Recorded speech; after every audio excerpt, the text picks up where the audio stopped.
These ain't glorified gang or prison stories, man. These is lived experiences. Welcome back to the Swang Glow Podcast Show. Do Rock Creep. It's an absolute pleasure to be back here at this roundtable amongst my roundtable family. Salute to everybody for joining me. Now, look, before I jump into this video, let me ask you all, please take this moment and opportunity to like, comment, share, and subscribe to the Swang Glow Podcast Show. Do Rock Creep. It will cost you absolutely nothing. It would definitely help us get further into the algorithm. So pushing that like button, making a comment, or even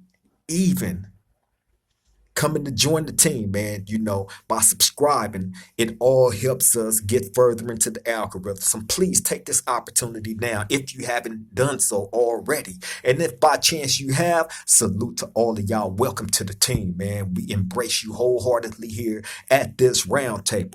Okay, now look, let me go ahead and jump into this little story, man. I'm not trying to hold y'all too long. I just want to show y'all the consequences of making the wrong call, when it pertains to like somebody getting a DP or maybe even a removal off the yard.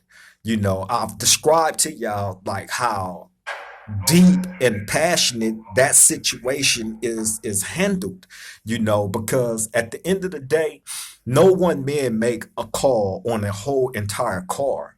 A car consists of a number of different people from different, it might be streets, same hood, but different streets, different cliques, all falling under the same umbrella. However, no one man make a call on the next man's destiny. If that destiny is him getting a DP and a removal off the yard, or just a simple DP, or even worse, stabbed and airlifted off the yard. This has those that type of consequence has to be brought to the table and kicked around amongst the whole entire car. Nothing is kept a secret. You know what I'm saying? So again, no one man makes a call on a situation. The situations is brought to the round table amongst that collective core. Point blank period. Now, this story that I'm bringing to y'all has to do with a father who was a Crip and a son who was a blood, a Pyru, right? I'm not gonna say these guys' names, right? I'm not gonna say specifically where they was from. However, both of them was from the San Gabriel Valley. You feel me? Both was from the San Gabriel Valley, the SGV, where I'm from. Okay. The father was a Crip, an OG respected Crip, and his son was a very, very active blood gang member, Pyru, right? And just so happened they become cellies. The father and son become cellies together, right? Now, it's a number of things that you have to do in order to be able to get moved in a cell. If you're a blood, get moved in the cell with a Crip, or if you're a Crip, get moved in the cell with a blood. Like, you have to go through the administration, because if you have those titles on you, you feel me? And let's say they move a Crip in the cell with a blood and one of them people become unalived, then guess who gets blamed for that? Off the top, like I've been telling y'all, when it comes to the Department of Corrections, it's a numbers thing. It's a money game. And the number one thing that's going to stick out to them is lawsuits. So to prevent being sued, to prevent somebody losing their life, like they going to send you through the mill on trying to get a bed move done where a Crip and a blood is trying to hook up together and be in the cell together, right? So anyway, they went through loops to get that done, the father and son, but they eventually get it done. Now, we know, us being the SGV, the San Gabriel Valley, the Crips, we know that the father trying to get his son moved in the cell with him. Now, as far as a Crip and a blood, moving in the cell together in a prison, let alone a level 4 prison, right? The only cases I've seen that happen is if them people was related. And you don't see that often. You don't see a Crip and a Blood moving in the cell together often. You don't see that often. And if you do see it, 9 times out of 10 they related to each other, or they have some type of history to the point where they're hooking up together, and one might be doing a tattoo on the other. And then after the tattoo is done, then he might move out. Then it depends, right?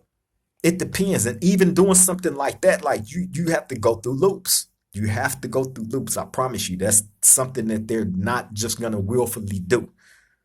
You feel me? It's just not gonna happen. So anyway, man, I say all that to say the father and the son end up in the cell together. Okay, now, like I said, we knew that this was going on, that the father was actively trying to get his son in the cell with him. And we also was aware of the son, who the son was, right? Now, I was specifically made aware about this son because I had no history with this son. Although he was from the San Gabriel Valley, I personally had no history with him on the streets. So I didn't know too much about him like that. However, the people that was from that specific area that is direct enemigos to these blood dudes, right? They was very familiar with this guy, right? Active blood, right? Who was moving in the cell with his father, who was an OG respected Crip that had been down for a number of years at that time, right? And was respected by all his homeboys. So, you know, um, nobody really, could overrule that. Even if you felt some type of way about the father moving the blood in the cell with him, there was nobody there that was able to outrank him being able to do that. Plus, that's a father and son. So if you felt some type of way, I looked at it like this: that's his son, that's his father. If they want to be in the cell together, so be it. You feel me? Because if I had, which I do, I have family members that is from a gang that my community is at complete odds with. However, when it comes to the gang stuff and my family, I don't involve the gang stuff to interfere with my family. My family overrule any and everything. I don't care what they represent. Point blank, period. So can't nobody on this earth tell me how to interact with any of my family. I don't care if they're from, a community that is complete opposition to my community. That has nothing to do with my family and my family ties, my blood connection to these human beings. You feel me? So I never will allow the gang stuff to interfere with how I interact with my family. If one of them come and I feel strong and passionate about going in the cell with him, or he'll come into the cell with me, then guess what? Ain't nobody gonna be able to tell me that I can't do it. Period. So, when it came to the father and son thing, I had no problem with it, honestly. But when they hooked up and they was living together and all that, right? That's cool, that's fine and dandy. What I had a problem with was you had certain people that was there from a specific hood that is part of the SGV that funked with the son, the blood that was in the cell with his father, right? And the blood was an active shooter on the streets. And these dudes that's with me know this. That's all they talking about, right? F this dude, F this, F that, F this, F that. This and that hood constantly, right? When we are amongst ourselves, this and that hood constantly, right? The blood hood. So bam, I'm like, all right, that's the type of timing that you on, so be it. And I remember one day, man, being in the cell. At this particular time, I believe I was in the cell with, I was either in the cell with uh the homie Snoop from Santa Ana Watergate. Shout out to him, man, wherever he at in his life. Or I was in the cell with Lil Loco from A Tray Gangster. Shout out to him also, wherever he at in his life. One of those two I was in the cell with, though. I'm almost positive it was Snoop, though. But anyway, I remember us being in there chilling. We was young, man. Thinking back on these days, bro. And again, let me say this: none of this is to glorify gang banging, prison, prison politics or any of that shit. Because at the end of the day, me giving y'all these stories is definitely to help discourage you from making a dumb decision. Not to change who you are, but to change your way of thinking. If you're thinking about doing something stupid that can land you in prison, that can put you up under these conditions, this is what we're trying to prevent you from. And that's the necessity of being able to have a platform like this to be able to deliver these videos to y'all and give y'all these testimonies of these different situations and scenarios, bro. But anyway, the father and son is together. I remember being in the cell one day chilling, and um, I remember the homie Smooth. I'm gonna say his name where he from. Smooth from Southside Village came to my cell. Pomona Southside Village. He come to my cell and he tell me like, "Hey, bro, hey, this fool Whoopty Wham just went over in the cell with the blood dude, and they up in there eating a spread together, right?" Now, why he's coming to tell me this is because, you know, like I've told y'all, like in our private settings, when we chill in the month, just the homies, right? This one particular individual is always the one that's dissing this hood, talking about this particular blood guy that moved in the cell with the OG Crip with his father, right? Talking like big stuff. So we are all privy to how this one particular guy feels about the blood and his hood and all that, which is understandable if you're on that type of time and then you gang banging like that, right? However, you're the same guy that went and snuck. He did. It ain't like he did it when we was all out and about. He waited till dudes was in their cell and he thought nobody was paying attention, right? And then he snuck inside that cell and he's in there eating a spread with this blood dude, right?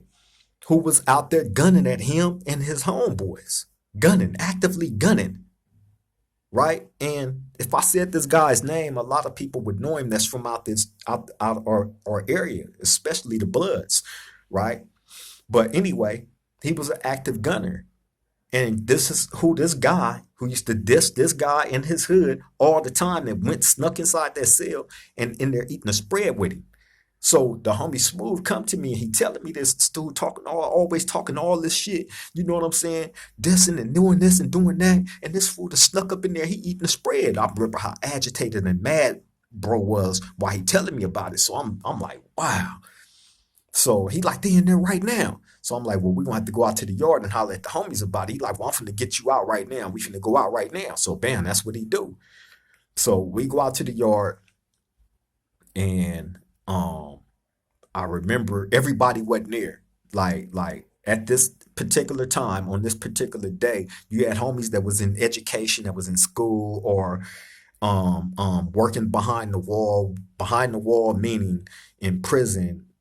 They have like a industry where they have like different classes that you can take up, right? And get certificates in. And it's behind this wall where you have to go through this work exchange and, get undressed. They got to check you going through it and then coming back out. Because like behind that wall where all the factories is at, like it's a number of machines and stuff back there. And they feel like you can go steal metal pieces and bring it back or whatever contraband they think that you can bring from back there. They definitely searching you going and coming, right? So yeah, it's um a little area, you feel me, where you go through, they search you, and then you go through the back, and it's like a big space with all these different classes and work areas. So anyway, a lot of the homies was back there, so it was like probably a good 4 or 5 of us that made it on the yard. And I remember running into one of the homies, you feel me, from Ghost Town. I'm not gonna say his name, right? And I remember it was me, it was him, another homie from Ghost Town, Hamburger. I'm gonna say his name. His name was Hamburger at that time. Um, Smooth from Southside Village, and I believe Dre Dog from West Covina neighborhood. Right, everybody else was in class or behind the wall. So I remember, us out there talking about this one particular guy that's in the cell eating a spread with a spread being food. For those of y'all that don't know prison terminology, right? So anyway, he's in there eating a spread with the blood dude that he's always talking all this stuff about, and that was out there on the streets gunning at him and his homies, right? He's in there eating with this guy right now. So the thing was, okay, he's in there, but that blood dude is in the cell with that guy's big homeboy, who's a Crip. So it ain't like he can't go in there. That's his homeboy. Just so happened his blood son is in the cell with him. This is where it kind of got Mickey. So anyway, man, the decision without everybody being there came down where basically me and Hamburger from Ghost Town went. Oh, and Smooth from Southside Village. We went up inside that building and went inside that cell and put me and Hamburger put hands on him. Smooth stood outside the cell, made sure nobody came in, or only the right people was coming up out that cell. So anyway, me and Hamburger go in there, put hands on him. The blood dude he trying to get out the way. You feel me? So bam. I remember the father coming out of nowhere, the OG homie, right? Crip. Coming out of nowhere, made his way up in that cell, man, and broke all that shit up. You know what I'm saying? So me and the homie make our way about the cell. You feel me? And that being like a big thing. Now, mind you, I told y'all everybody wasn't there. And a decision was made without everybody being there to give their input on how they felt that situation should have went. Instead of waiting and having everybody there like it's supposed to go, a decision was made by all of us that was there at that time, which was the wrong decision. Like I tell y'all, that process is taken extremely serious when somebody is brought up on charges in prison. You cannot, that's why when I hear the dirty politic thing, if you do it and you're found guilty of doing it, that can cost you your life. That can cost you your life. Even in this situation that I'm explaining to y'all, right? Although that Crip was wrong for doing what he did, we was wrong for making a call without everybody being there. So that technically could have cost us our life. Thankfully, by the blessings of God, we ran phase after that. People felt a certain way about that. And we ran them phase and got them phase out the way. You feel me? So that's why, my problem wasn't, like I said, the father and the son being in the cell together. You feel me? That wasn't the problem or the issue at all. The problem, as far as I'm concerned, came with this particular person who always this blood's hood and this particular blood who was gunning at them on the streets. We all knew because that's all they talked about. That fool was out there shooting at the homies. I remember this day. He pulled up and he did this and he did that and blah, blah, blah, right? This is all we hearing. Fuck that ass whoopie whoop, right? That's all we hearing. Like extras. And then you turn around, you're the same person that's doing that, turn around and go in the cell and eat a spread with him. When we ran up in there, only niggas in there eating. Sitting on the bottom bunk side by side, the spread sitting in the middle of them. They both got spoons. One sitting on this side of the spread, the other one sitting on that side of the spread. They got spoons and they in there eating. Chilling, chopping it up with the TV on. We ran up in there and busted that party up. They looked up, we up in there. Cuz, what you in here doing? We ain't getting down like that. Right? Which was the wrong move. Because like I said, that process of bringing anybody up on charges, bro, is taken seriously. And everybody has say so in that situation. No one man makes a call on a situation like that that pertains to the next man's destiny. You feel me? And that's how deep that situation goes. Because if you make the wrong call, it's gonna come back up on you. Point blank, period. It's gonna come back up on you. In that situation right there, yeah, we got our phase out the way after that because certain people felt the type of way. But at the same token, bro was in the wrong, and he still got another DP on top of the one that we got him, just based on even creating that situation. But you're the one that's running around that's dissing these dudes, saying this and that about this one particular person that was shooting at you on the street, tried to take your life, trying to take your homeboy's life. You told us that a million times. And then you turn around and sneak in the cell and eat a spread with the same person that was trying to take you and your homeboy's life on the street. How Mickey is that? And all because this guy is moved in the cell with his father, who's a Crip, a respected Crip from y'all hood. He's from y'all hood.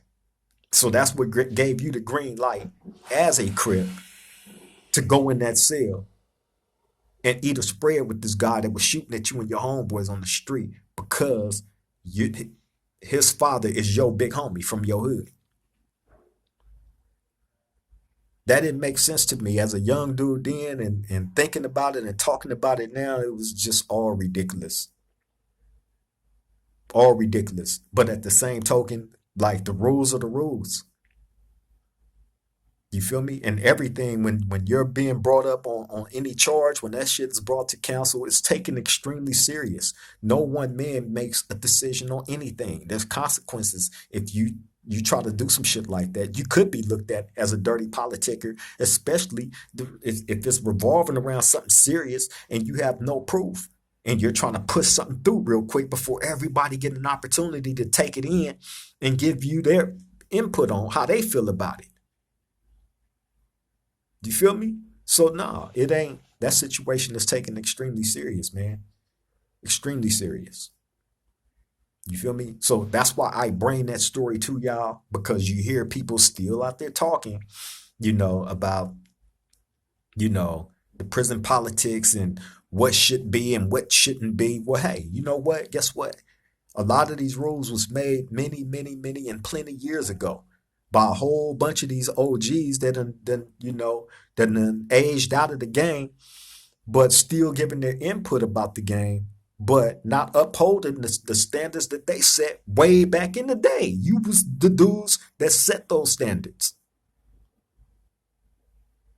Point blank, period. But yeah, man, I don't want any of y'all to ever compromise your freedom and have to go to prison and live up under, the conditions that one has to live up under.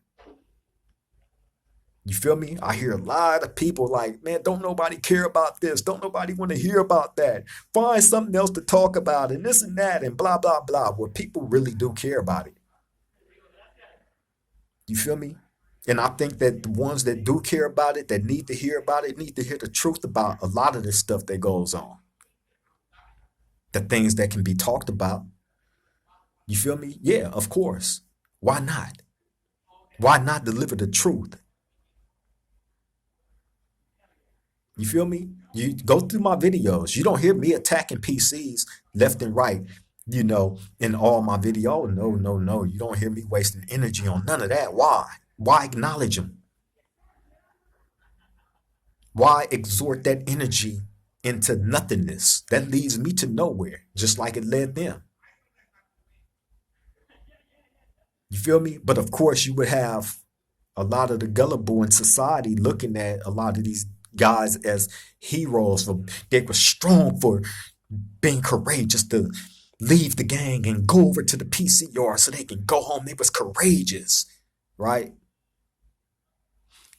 Okay, to each his own. If that's how you feel, I'm not here to convince you and change your mind on what's in your heart.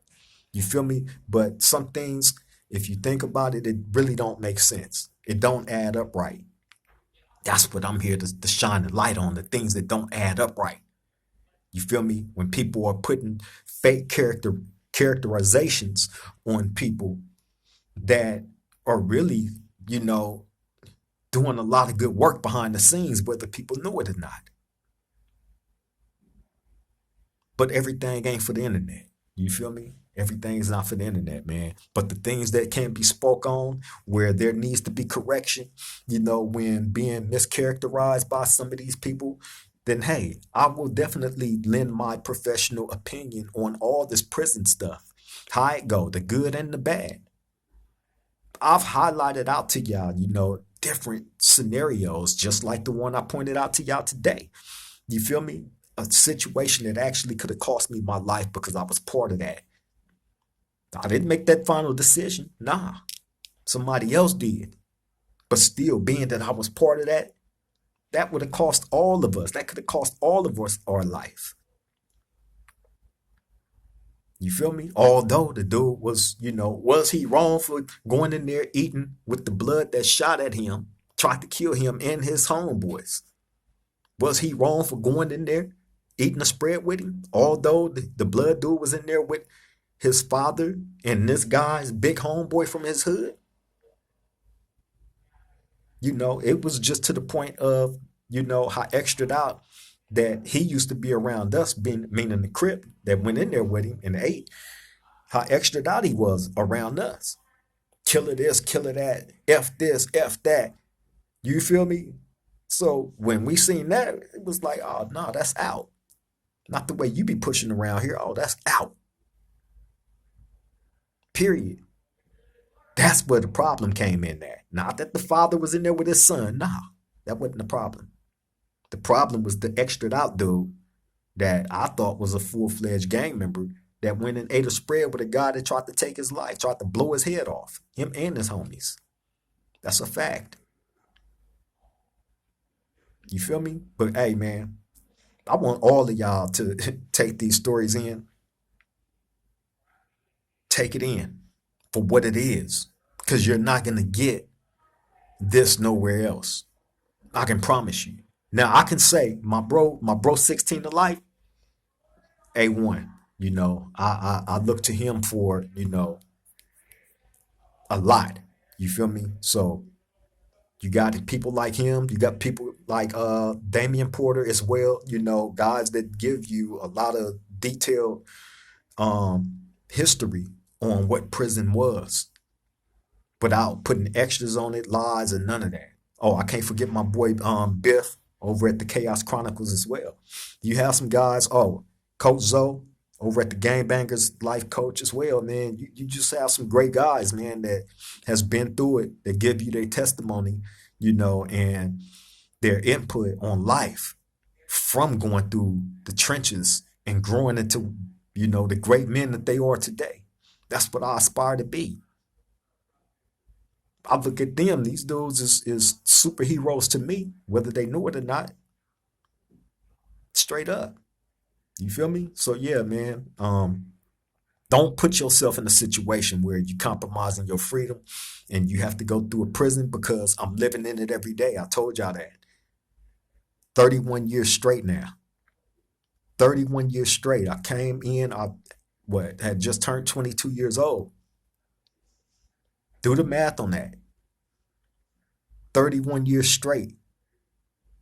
This ain't for no sympathy, none of that.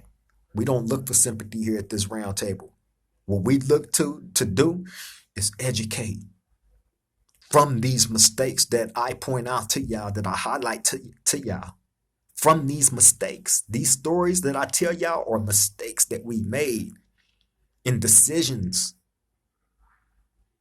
You feel me? And mistakes that others made in their decisions that cost them, some greater than others. You feel me? So yeah, man, take these stories in, man, and just try not to put yourself in a position where you got to repeat any of this stuff because it don't turn out good at all. That's one thing I can promise y'all. But look, I'm finna go ahead and get up out of here. I appreciate your time. Thank you all for showing up yet again, man. And again, please like, comment, share, and subscribe if you haven't already done so. Come be part of this family. You feel me? Where you can learn something, you get taken on a journey. You feel me? And you can take some of these stories and go share them to some of your friends. You feel me? The people that you think need to be hearing about this stuff because we trying to help people. It ain't just my community that I'm trying to help and restructure and rebuild and put a new face to. You feel me? It's everybody else in the whole entire world that need it. You feel me? It takes a village to build all of us up. Period. You feel me? But on that note, I'm finna get up out of here, man. I love and appreciate you all. Shout out to all the new subscribers, man. We should be hitting 14,000 subscribers. Hey, man, that's a blessing. You feel me? And we did it with hard work. Shout out to my boy 16 Alive. Shout out to my boy Biff. Shout out to my boy Coach Zoe over at the Game Bangers Life Coach. Any and everybody, man, that showed love to the Swang Low podcast. Anybody that checked out any of the videos, anybody that reshared any of our stuff. When I send y'all the link, anybody that tap in, man, it ain't nothing but love for all of y'all. Those of y'all that hit the subscribe button, those of y'all that jump in the comments, whether y'all in agreement with what I'm talking about or not. You feel me? I appreciate all y'all. Thank you all, man. On that note, I'm finna get up out of here. Let y'all get back to y'all day. Till the next time we meet at this round table, y'all take care, stay safe, stay vigilant. Let the people in your life know how much you love and appreciate them, because tomorrow's promised to none of us. On that note, I'm up out of here. Love all y'all. Triple gang.